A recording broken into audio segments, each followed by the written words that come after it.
Oke, baik teman-teman. Kalau pada bagian yang pertama, kita tadi sudah berbicara mengenai alur proses produksi, yaitu mulai dari penimbangan sampai dengan processing ya, atau proses produksinya. Nah, maka pada bagian kedua ini kita akan melanjutkan pembahasan materi kita, yaitu terkait dengan proses pengemasan dan in-process control atau IPC.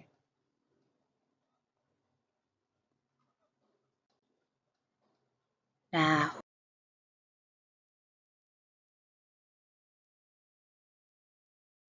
untuk yang pertama yaitu kita membahas mengenai pengemasan ya, teman-teman. Jadi saya rasa teman-teman juga sudah paham ya, ada berbagai macam proses pengemasan di industri farmasi, mulai dari kegiatan pengemasan primer, sekunder, tersier, dan seterusnya. Nah, di sini teman-teman dapat saksikan ada gambaran kegiatan pengemasan yang dilakukan, yaitu untuk gambar yang di atas, ini adalah contoh gambar pengemasan primer, teman-teman. Sedangkan pada bagian bawah, ya, itu karena kalau kita perhatikan, obatnya sudah dikemas dalam botol, ya. Kemudian dimasukkan, ini ada yang sudah dikemas ke dalam kardus kecil, ya, teman-teman. Nah, botol ini akan kita sebut sebagai pengemas primernya.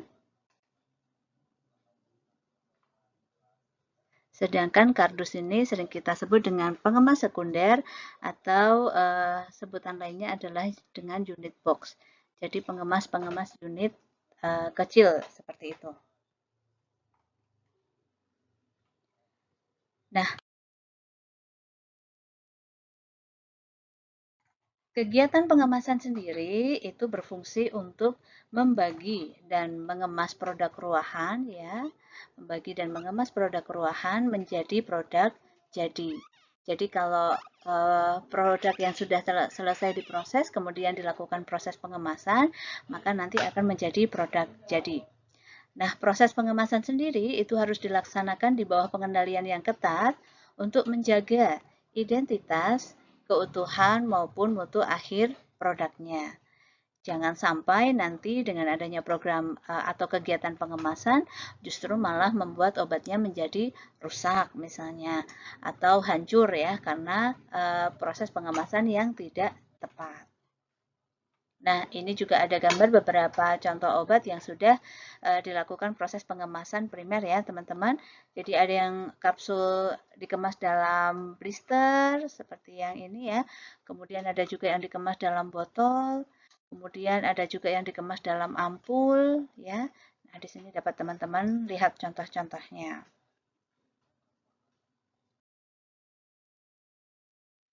Nah, kegiatan pengemasan sendiri seperti yang tadi sudah saya jelaskan, diawali dengan proses kegiatan pengemasan primer atau contohnya kalau di gambar ini ada kegiatan stripping ya. Jadi kalau stripping itu adalah kegiatan pengemasan tablet ke dalam kemasan-kemasan strip sehingga disebut dengan stripping. Nah, untuk kegiatan pengemasan primer, teman-teman, ruangannya atau ruangan kegiatannya itu biasanya sama kategorinya dengan ruangan yang digunakan untuk memproses obat tersebut. Dan operatornya juga sama menggunakan pakaian atau menggunakan seragam ya yang memang diperuntukkan sesuai dengan apa pakaian yang biasa digunakan di ruangan tersebut. Mengapa seperti itu? Karena pada proses pengemasan primer, obat itu masih kontak dengan udara di sekitarnya. Sehingga haruslah dilindungi ya, supaya tidak terlalu banyak kontaminasi ya, meminimalisir ketercampuran ya, sehingga itu harus dilakukan di ruangan yang sesuai. Jadi kalau misalnya contohnya tablet begitu, kalau dia tidak higroskopis kan kita lakukan proses pembuatannya di ruang kelas E umum ya. Nah, maka proses pengemasan primernya itu juga masih di ruang E umum, seperti itu. Nah, tahapan selanjutnya jika obat sudah dikemas ke dalam kemasan primer itu adalah masuk ke tahap pengemasan sekunder ya. Jadi ini memasukkan kemasan primer ke dalam unit box yang kecil begitu.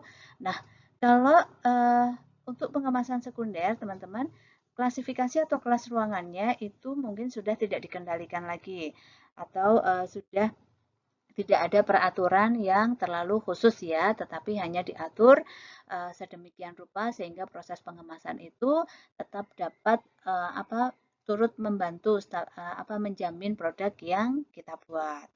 Nah, kalau teman-teman lihat ya di gambar ini, operatornya itu hanya menggunakan wear pack ya, baju dari atas sampai ke bawah, tetapi mereka mungkin sudah tidak menggunakan sarung tangan lagi, tidak menggunakan masker lagi, gitu.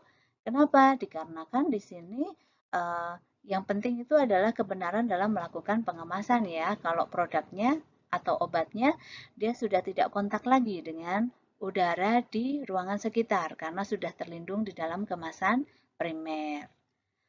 Nah, kegiatan yang terakhir biasanya adalah pengemasan ke dalam kemasan tersier ya. Jadi unit box kecil tersebut kemudian dimasukkan ke dalam master box atau kardus ya yang berisi beberapa unit box seperti itu. Nah, ini juga sama untuk operatornya atau orang-orang yang terlibat dalam pengemasan tersier ini dia sudah tidak perlu menggunakan masker atau sarung tangan ya. Jadi pakaiannya mungkin antara pengemasan sekunder dengan pengemasan tersier itu bisa hampir sama ya dan ruangannya juga sama. Jadi di sini yang masih harus mengikuti klasifikasi kelas ruangan sesuai dengan proses pengolahan obatnya itu adalah pada pengemasan primer.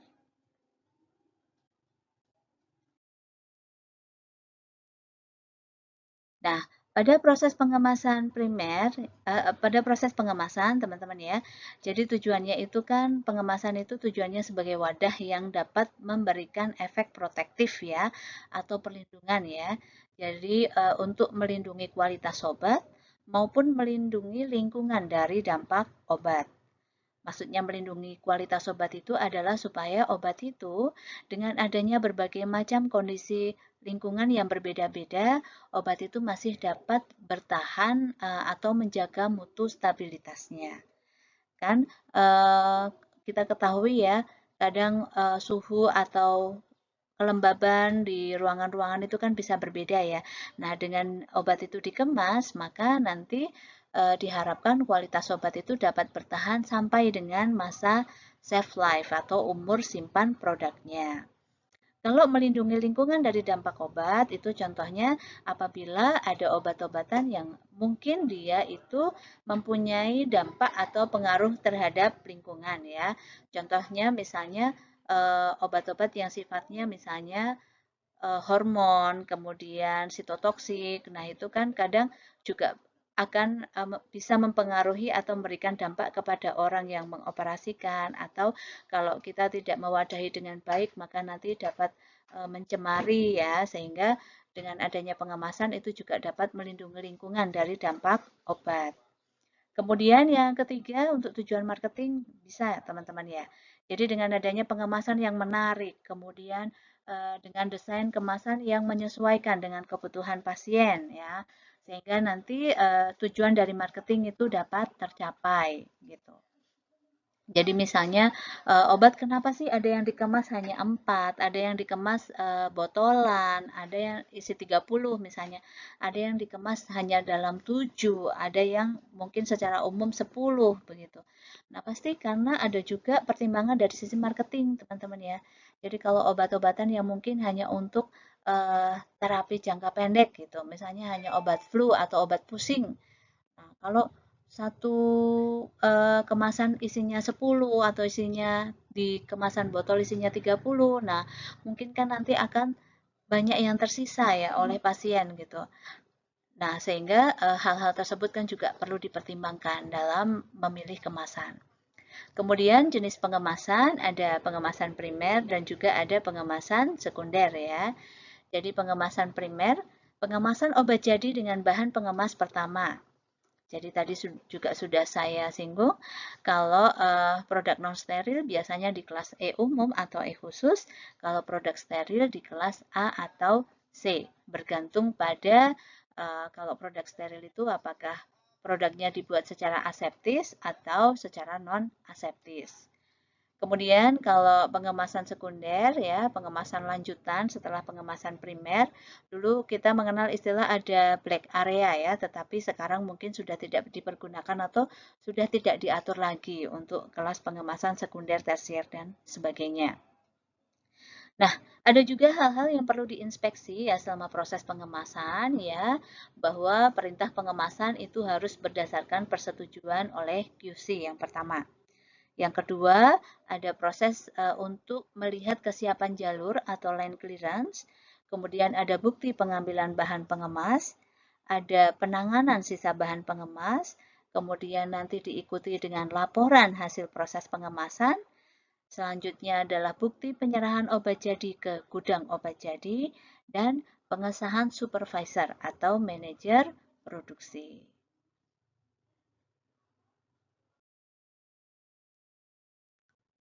Nah, untuk kegiatan pengemasan sendiri, teman-teman, yang pertama yang penting untuk dicek itu adalah terdapat catatan pengemasan batch ya. Jadi ada setiap kali proses prosedur pembuatan obat maupun kegiatan pengemasan harus ada catatan pengemasan batch.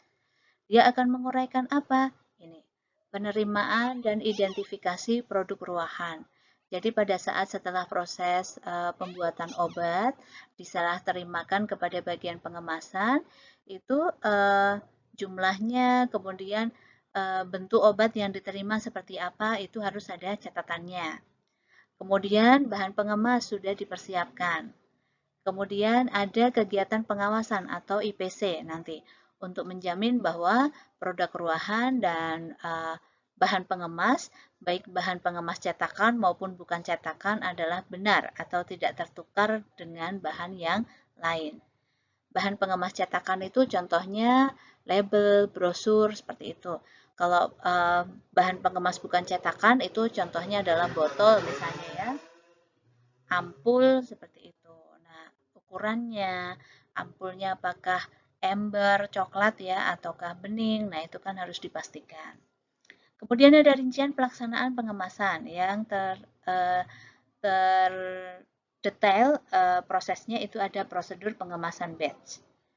Nah, sebelum ada kegiatan pengemasan, maka harus dilakukan pemeriksaan jalur pengemasan untuk memastikan bahwa area kerja dan peralatan bebas dari produk lain, sisa produk lain, atau dari dokumen yang tidak diperlukan. Nah, kegiatan ini biasanya disebut dengan line clearance. Nah, oke. Kita akan coba masuk ke pengertian atau penjelasan mengenai line clearance ya. Jadi line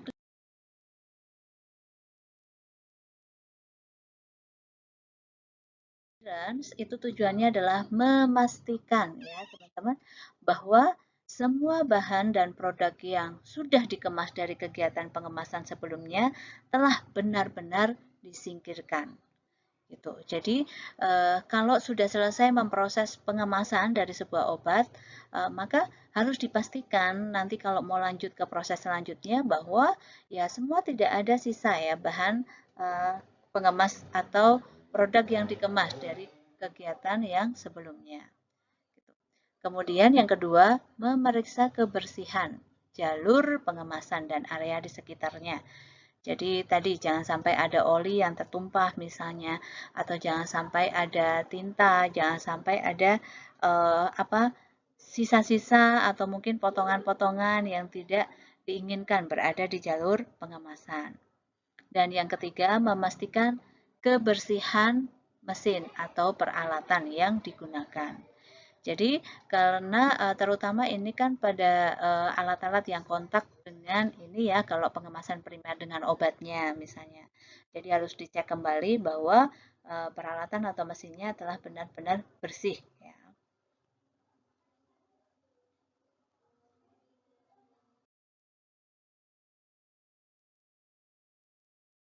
Selanjutnya itu ada tahap coding atau penandaan ya. Teman-teman mungkin pernah menyaksikan ya, kalau kita ingin melihat adanya nomor batch, kemudian tanggal produksi, atau yang paling penting kita sering cek mungkin adalah tanggal kadaluarsa dan HET ya teman-teman. Contohnya seperti yang bisa teman-teman lihat di sini ya, ada paracetamol drops ya. Nah, biasa kan kita akan melihat HET-nya berapa, kadaluarsanya kapan, kayak gitu. Nah, eh, tanggal-tanggal ini, teman-teman, keterangan ini, itu kan dia bisa berbeda setiap kali proses produksi ya. Sehingga pada saat industri farmasi itu memesan box atau kardus, itu yang dicetak dari pihak percetakan itu kan hanya bagian-bagian yang sudah fix atau tidak akan berubah.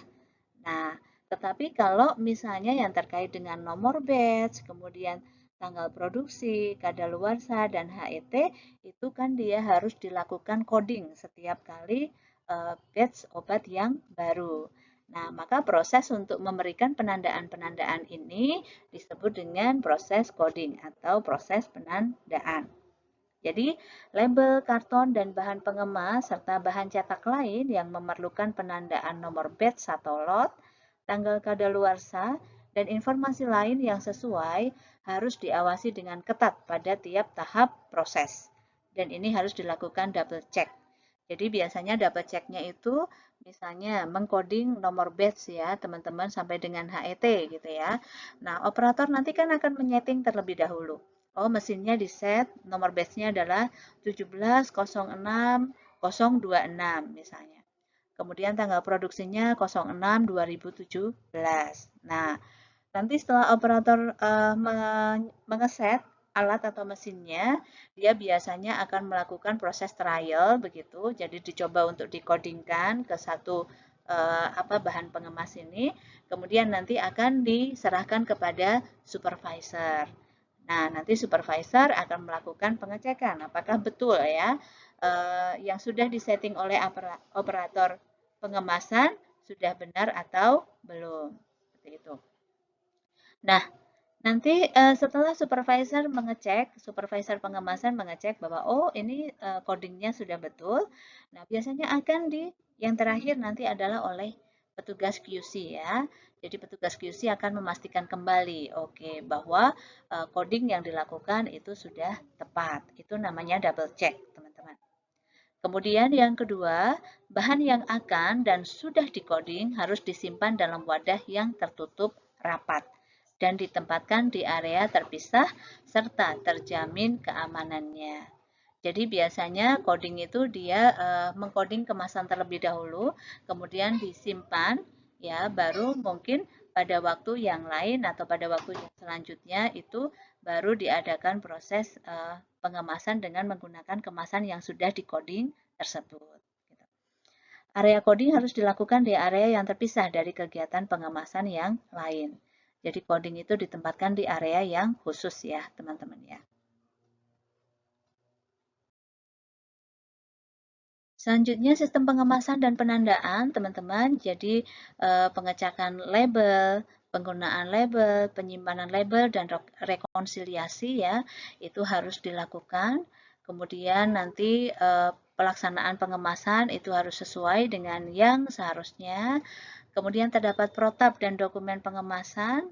Kemudian ada validasi proses pengemasan dan prosesnya harus terkendali dan dipantau juga, teman-teman.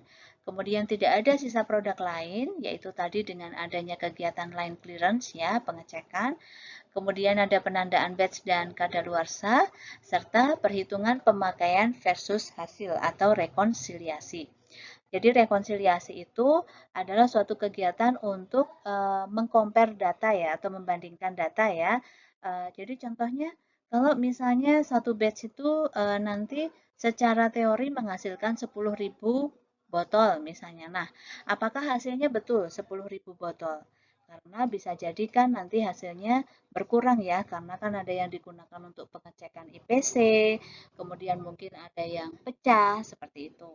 Nah, data-data terkait dengan hal-hal tersebut itu yang dimaksud dengan data-data yang digunakan untuk melakukan proses rekonsiliasi.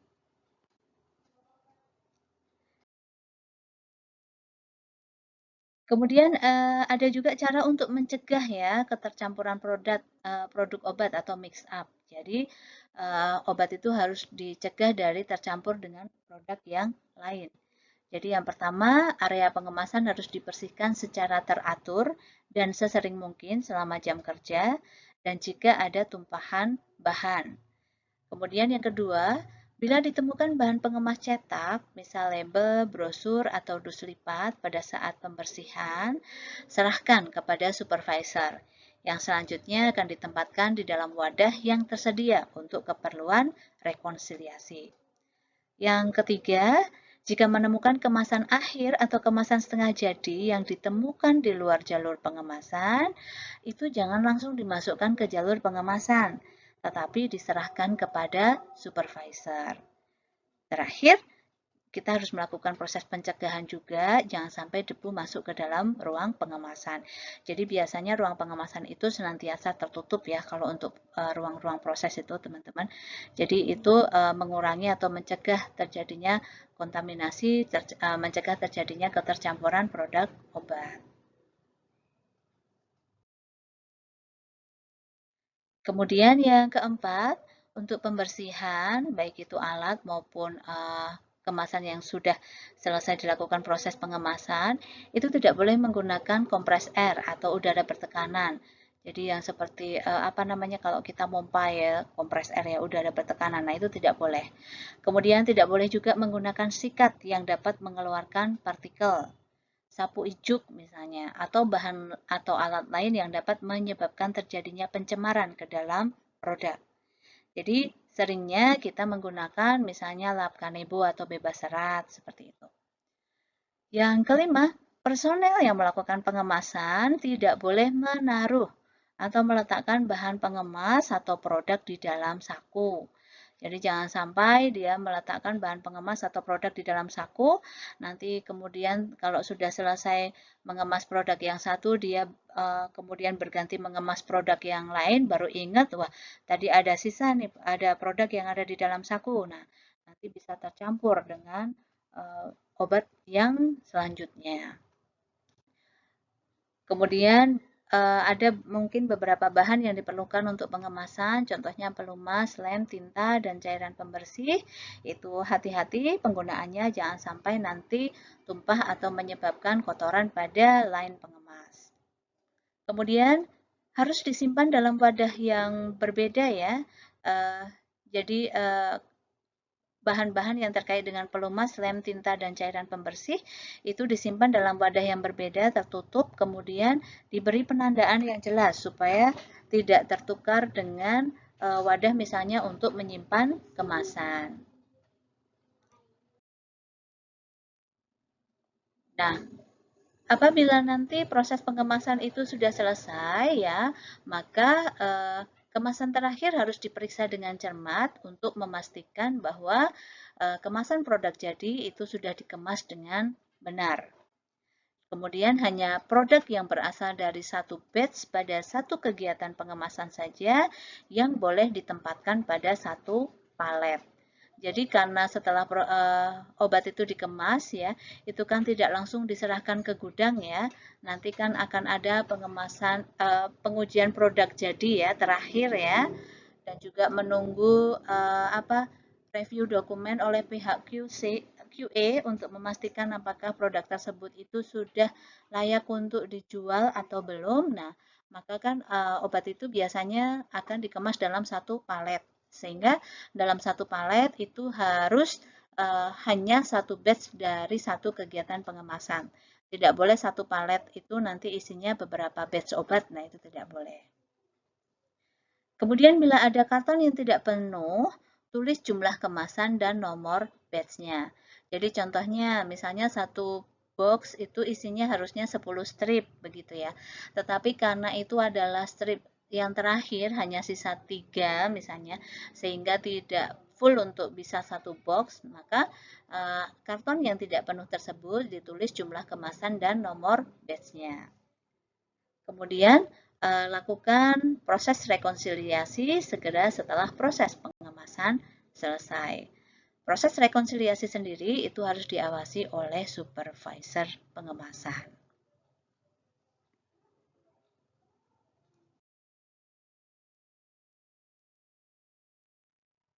Setelah proses rekonsiliasi, maka segera singkirkan ya teman-teman kelebihan bahan pengemas dan produk ruahan jika ada. Contohnya kalau tablet hanya sisa 3 ya, mau dikemas 1 strip sudah tidak muat, tidak mencukupi lagi. Nah, maka produk ruahan atau sisa tablet tersebut itu harus segera disingkirkan. Pun dengan sisa-sisa bahan pengemas, misalnya yang sudah di-coding, kan tidak bisa digunakan untuk proses selanjutnya. Nah, itu harus disingkirkan dari area pengemasan. Kemudian hanya bahan pengemas yang belum diberi penandaan yang dapat dikembalikan ke gudang. Artinya kalau brosur mungkin masih sama ya, karena brosur mungkin tidak diberikan penandaan. Kalau ada sisa mungkin bisa dikembalikan ke gudang. Tetapi kalau seperti unit box, label yang sudah terlanjur di coding, nah itu kan tidak boleh dikembalikan ke gudang ya. Maka sisa-sisa yang seperti ini yang tidak bisa dikembalikan ke gudang itu nanti harus dipisahkan dan harus dimusnahkan. Biasanya nanti ada mekanisme penghancuran atau pemusnahan dari sisa-sisa bahan pengemas. Terakhir, hitung dan catat jumlahnya dan kemudian tulis pada catatan pengemasan batch.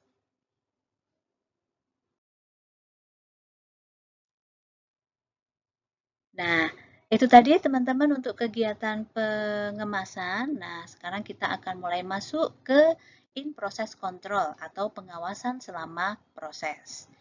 Jadi teman-teman, untuk pengawasan selama proses itu definisinya adalah pemeriksaan dan pengujian yang dilaksanakan selama proses pembuatan obat. Nah, proses pembuatan obat itu ya prosesnya sampai dengan tahap pengemasan selesai ya teman-teman, termasuk pemeriksaan dan pengujian terhadap lingkungan dan peralatan. Jadi, kenapa kok in process control ini menjadi sesuatu hal yang penting ya? Karena tujuannya adalah untuk mencegah terlanjur diproduksinya obat yang tidak memenuhi spesifikasi. Nah, sehingga hal-hal seperti ini itu harus kita perhatikan ya.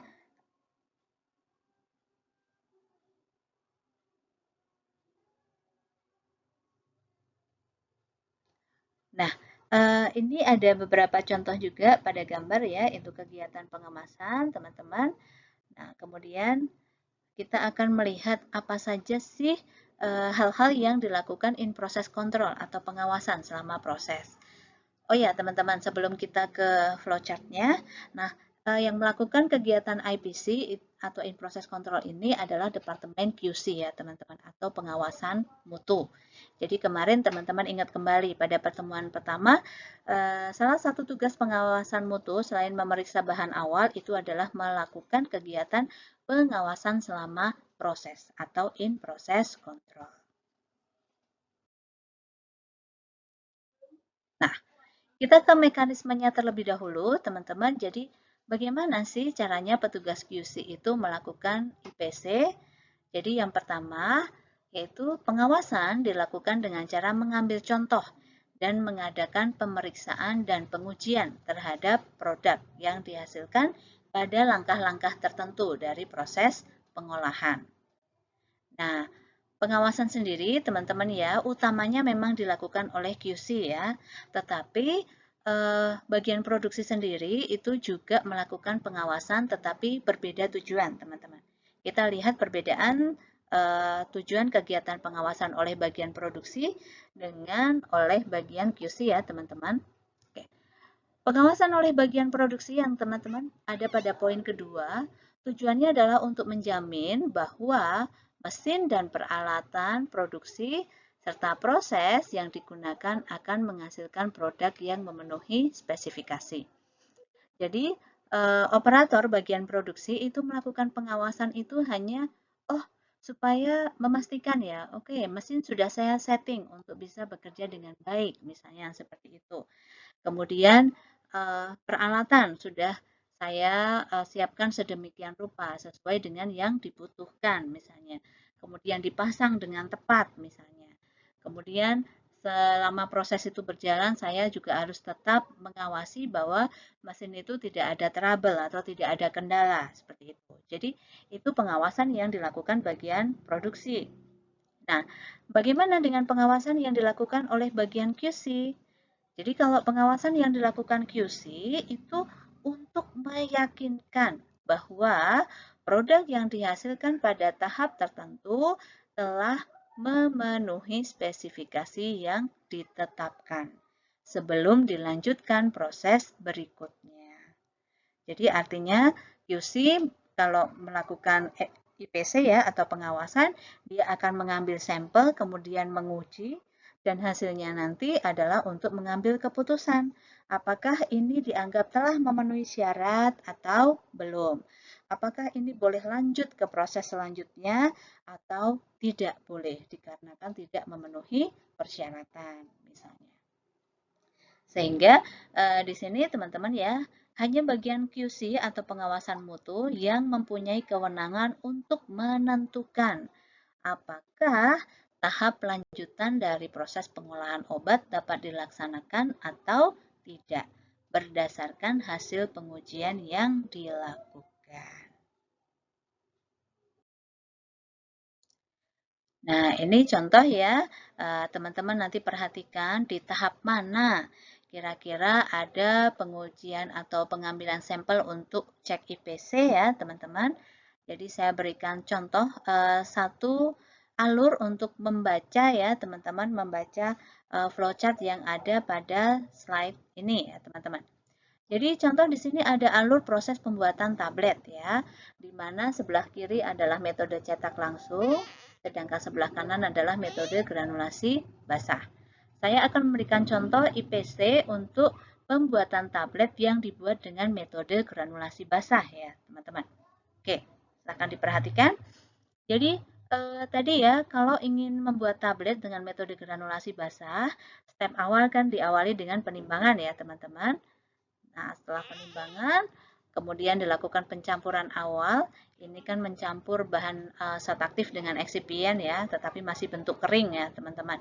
Jadi serbuk, teman-teman ingat, zat aktif, pengisi, penghancur, misalnya itu dicampur di bagian pencampuran awal. Nah, setelah itu ada proses granulasi, yaitu proses mencampur bahan awal ini dengan larutan pengikat, misalnya. Sehingga nanti akan menjadi granul basah ya. Nah, granul basah kemudian dilakukan pengayakan basah. Nah, kalau granul basah ini sudah dilakukan pengayakan, maka kan kemudian harus kita keringkan ya, teman-teman. Nah, sehingga kita masuk ke proses pengeringan granul. Pengeringan granul tujuannya adalah untuk memperoleh granul kering ya. Sehingga parameternya di sini adalah granul itu dinyatakan telah kering dan memenuhi syarat jika dia sudah mencapai kadar air tertentu. Nah, sehingga sebelum dilakukan proses pengayakan kering, maka granul yang dikeringkan itu harus dilakukan pengujian kadar air atau LOD terlebih dahulu untuk tadi memastikan. Nah, inilah sampling yang pertama untuk IPC, yaitu cek IPC untuk kadar air atau loss on drying. Jadi pada IPC ini, kalau kadar airnya sudah memenuhi syarat, maka granul tersebut boleh lanjut ke step selanjutnya ya. Tetapi kalau ternyata hasil kadar airnya belum memenuhi persyaratan, ya maka dia nanti tidak boleh lanjut ke proses selanjutnya, ke pengayakan kering. Jadi, itu teman-teman. Nah, kita asumsikan ya granulnya sudah selesai atau memenuhi persyaratan, kadar airnya sudah masuk, maka kita lanjutkan prosesnya ke pengayakan granul kering. Gitu. Nah, nanti setelah granulnya kering, nanti kan kita ingat kembali ada proses yaitu pencampuran akhir di sini teman-teman, yaitu mencampur granul kering dengan apa? Dengan fase luar. Ya, fase luar itu contohnya pelicin ya, teman-teman. Anti-adheran, lubrikan ya, itu kan dicampur di pencampuran akhir ya. Nah, Pencampuran akhir sendiri kemudian tujuannya apa? Wah, ada dua nih parameter yang penting nih yang harus kita pastikan. Apa namanya mencampur sesuatu? Pastinya kita pengen memperoleh hasil yang seragam dong kadarnya gitu atau homogen. Nah, maka harus ada cek IPC keseragaman kadar. Kemudian yang kedua, kita harus pastikan kembali kadar airnya berubah atau tidak gitu, masih memenuhi syarat atau tidak. Karena kalau kita nanti kadar airnya terlalu tinggi, nanti khawatirnya dia menjadi lengket pada proses pencetakan misalnya. Nah, sehingga harus kita cek kembali terkait dengan LOD atau kadar air ini. Nah, sama, jadi QC akan mengambil sampel untuk melakukan dua pengujian ini tadi, teman-teman. Nah, apabila hasilnya memenuhi syarat, maka kedua parameter ini, keseragaman kadar dan LOD semuanya dipenuhi kriterianya, maka boleh melanjutkan ke proses selanjutnya, yaitu pencetakan tablet. Seperti itu. Nah, nanti pada saat proses pencetakan tablet, selama perjalanan proses pencetakan tablet, itu akan ada cek IPC ini tadi, teman-teman. Mulai dari keseragaman kadar, sediaan, ya, kekerasan, kerapuhan, waktu hancur, disolusi, ya. Nah, ini dilakukan pengujian. Kalau semua parameter ini memenuhi persyaratan, baru dia akan lanjut ke pengemasan primer. Jadi apakah misalnya tablet itu contohnya di strip ya tadi ya gitu. Nah, pada saat proses pengemasan primer ya teman-teman itu dilakukan cek IPC kembali yaitu penampilan, kebocoran dan penandaan. Nah, nanti pada waktu setelah dilakukan pengemasan primer, jika sudah memenuhi kriteria, maka nanti boleh dilanjutkan ke pengemasan sekunder. IPC-nya sedikit berubah ya, mulai dari penampilan, kelengkapan, sampai penandaan. Nah, nanti kalau sudah dikemas sekunder atau tersier, artinya sudah siap menjadi obat jadi. Nah, sebelum masuk ke gudang obat jadi, dicek kembali terkait dengan penampilan, kelengkapan, dan penandaannya. Baru obat nanti jika sudah selesai direview dokumen maupun keseluruhan mulai dari tahap awal sampai akhirnya, obat tersebut baru akan dimasukkan ke gudang obat jadi. Jadi teman-teman perhatikan contoh-contoh flowchart, nanti akan ada beberapa flowchart ya teman-teman. Kalau panahnya itu ada pada bagian seperti ini, artinya proses IPC-nya dilakukan selama kegiatan berlangsung. Tetapi kalau panahnya itu ada di bawah atau di antara proses yang satu dengan proses yang selanjutnya, contohnya ini ya teman-teman. Nah, artinya itu adalah IPC-nya dilakukan terhadap produk yang telah selesai melalui tahap yang sebelumnya. Contoh ini adalah telah selesai dikeringkan, dicek IPC gitu. Tetapi kalau seperti pencetakan tablet, selama proses pencetakan tablet dilakukan cek IPC, keseragaman kadar, sediaan, kekerasan, kerapuhan, waktu hancur, dan disolusi. Seperti itu teman-teman terkait dengan contoh kegiatan IPC ya atau in process control dari sebuah alur proses pembuatan obat.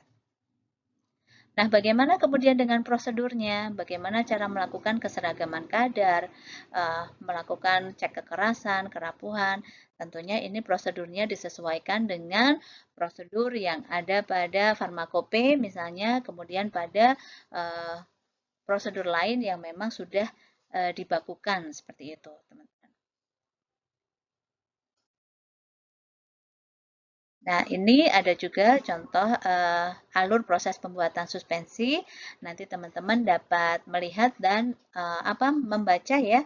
Coba nanti dipahami terkait dengan apa saja sih cek IPC yang dilakukan untuk sediaan suspensi ya.